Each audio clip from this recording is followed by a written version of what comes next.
Hello guys, this is Rich of Rich TV and welcome back to my channel. But before I start the devotional guys, I would like to shout out to paling person sa channel na napunta rito at nag-join sa devotional. Shout out to Team Masunorin, shout out to John Lennon Salana, Joanna Auditor, Divine Vergara, Dave Bansagiton, Grisel Pama, Laverni Cahitas, Claire Lamis, Mariel Kaay, Arnis Delpino, Fiona Matadling, Chelsea Del Pilar, Kathleen Villegas, Kelly Abijo, Mark Binghay, Clarice Hilado, Kent Noble, Arvian Tabunan, Krisha Calago, Ayesa Jane, Oracion, James Tariao, Roldan Kagalawan, Micaela Borla, Jeniel Nicolas, Ashley Balani, and James De Balos. Shout out din sa team matulungin to Kiri Baliser, Jasmine Limbago, Lovelyn, Salos Chano, Ranilin Solon, Rizal Mariano, Jesteriel Versaga, Mary Divine Baer, Richelle Obogon,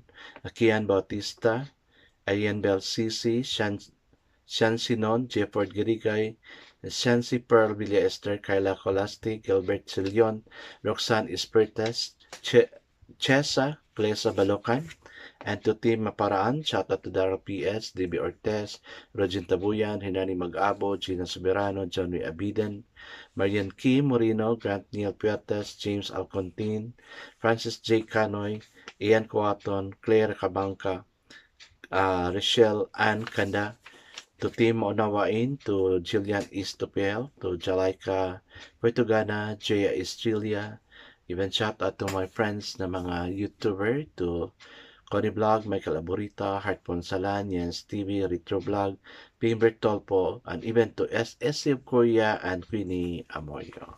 God bless us all, guys.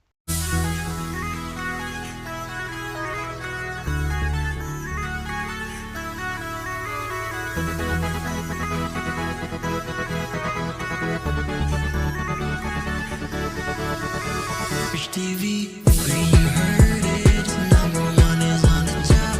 Good advice is they'll never stop. Rich TV, where you heard it, number one is on the top. Good advice is they'll never stop.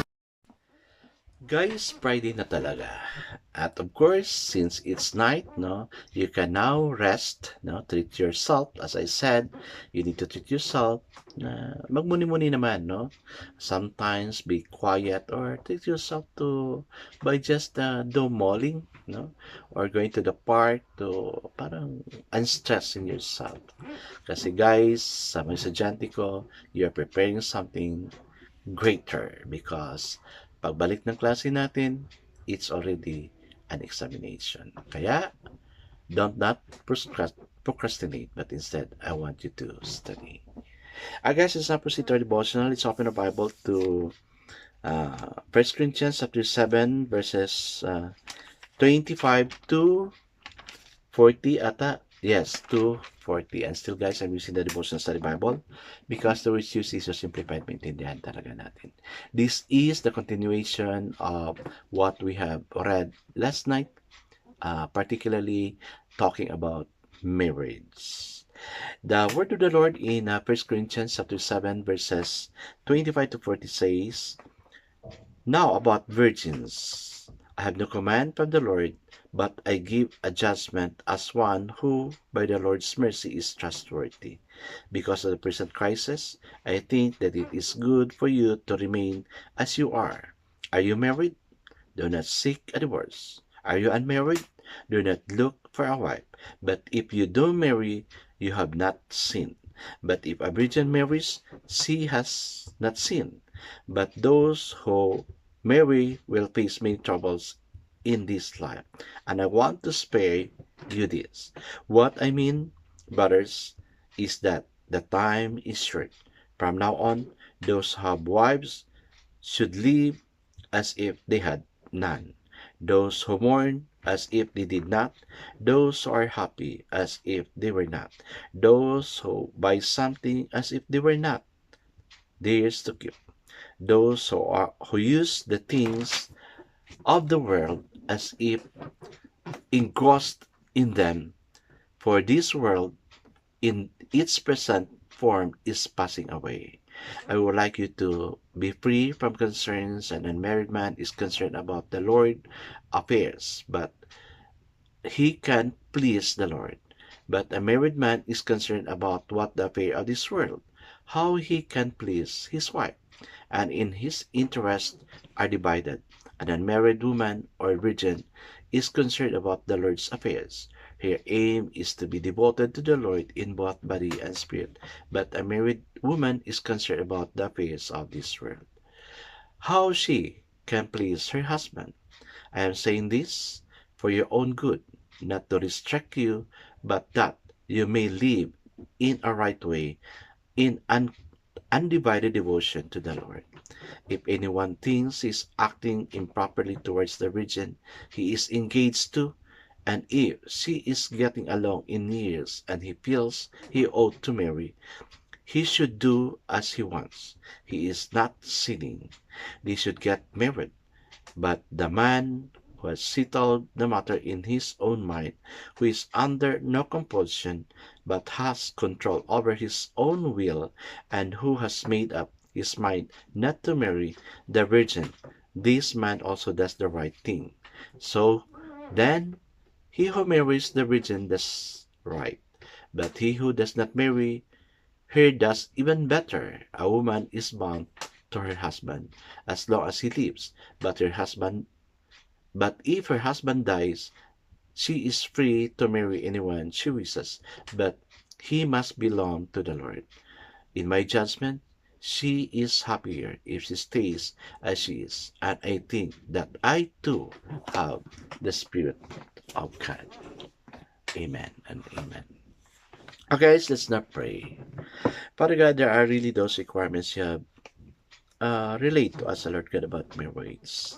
To these young people who are here, Lord God, na andito ngayon, I pray for them to please teach them to be sensitive in looking for a partner. It must be of the same faith, Lord God, so the faith will not be broken, but instead the faith they have developed will really grow. Lord, each one has its own faith, and may that person who has faith would also find somebody who is faithful na magiging partner niya for life, O Lord God. And na hindi mangyari yung mga nangyayari ngayon, O Lord God, na as if marriage is just easy to be broken, O Lord God. Lord, this problem is so rampant, O Lord God. And the children is really suffering from this sin, what the parents has done. Lord, teach us not to continue the sin started by the many parents, but teach us to be sensitive in looking for a partner. And may those as partner, O Lord God, be faithful to their spouses also, so they will stand as an example to be followed for their children. Lord, bless each one. Bless each one. In Jesus' name we pray. Amen and amen. The focus verse for this evening, guys, is found in 1 Corinthians chapter 7, verse 35, and says that you may live in a right way in undivided devotion to the Lord. Amen. We must do these things, and this is what I'm doing. No? So the title of our devotion for this evening, guys, is to serve God whatever our civil status. Paul addresses the issue of those still unmarried and those who can marry, widow and widowers. Paul makes it clear that what he says are a judgment or my judgment in verses 25 and 40, and not a command from the Lord. Nevertheless, his opinions are good because he is trustworthy, according to verse 25. God has good intention, as mentioned in verses 32 and 35, and has the Holy Spirit. Sa binasa natin sa verse 40 din. In Paul's view, it is good for disciples to remain in their present status. Each one should assess their situation, then determine in his own mind whether to marry or not. Sa verse 37. With the Holy Spirit's guidance and God's word, neither decision is a sin. In verse 28. Our only consideration is how to serve the Lord best. In verse 35. Bible scholars debate whether Paul was unmarried, separated, or a widower. We can see hints of Paul's leaning towards being single in verses 28, 33, 38, and 40. So Paul may have no marital experience or had less than ideal experience of marriage.